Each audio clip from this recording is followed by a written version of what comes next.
তুমি দেখে নিও, জীবনের দেয়ালে ঝুলে থাকা দুঃখগুলো মুছে যাবে, হতাশাগুলো অনেক দূরে চলে যাবে, বেদনারা অজানায় বাসা বাঁধবে, নিরাশাগুলো বিদায় নিবে ঠিক সেদিন, যেদিন তুমি মন থেকে মেনে নিতে পারবে যে জীবনে যা হবার তাই হয়েছে, আর ভবিষ্যতে তাকদিরে যা লেখা আছে তাই হবে।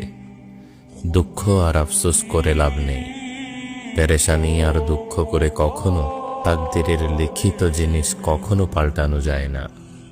তবে তুমি কি জানো, যে মন তাকদিরকে গ্রহণ করতে শিখে সেই মনই প্রথমবারের মতো আল্লাহর রহমতের আসল স্বাদ পায়। কারণ যেটা চলে গিয়েছে সেটা হারায়নি, বরং তোমার জন্য আল্লাহর রহমতের দরজা খুলে দিয়েছে। আর যেটা এখনো আসেনি সেটার জন্য আফসোস নয়, বরং আল্লাহর উপর অন্ধ ভরসা রেখেই অপেক্ষা করতে হয়।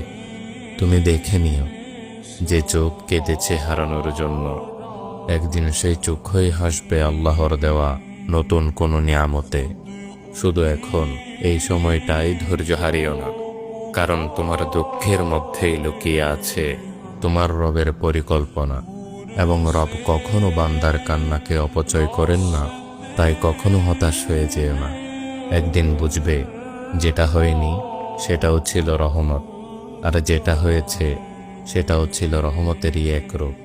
শুধু একটু সবর আর একটু পূর্ণ ভরসা রেখো তোমার প্রিয় রবের উপর, দেখবে জীবনে যত দুঃখ আসুক সবকিছুই আল্লাহর রহমত মনে হবে, ইনশাআল্লাহ।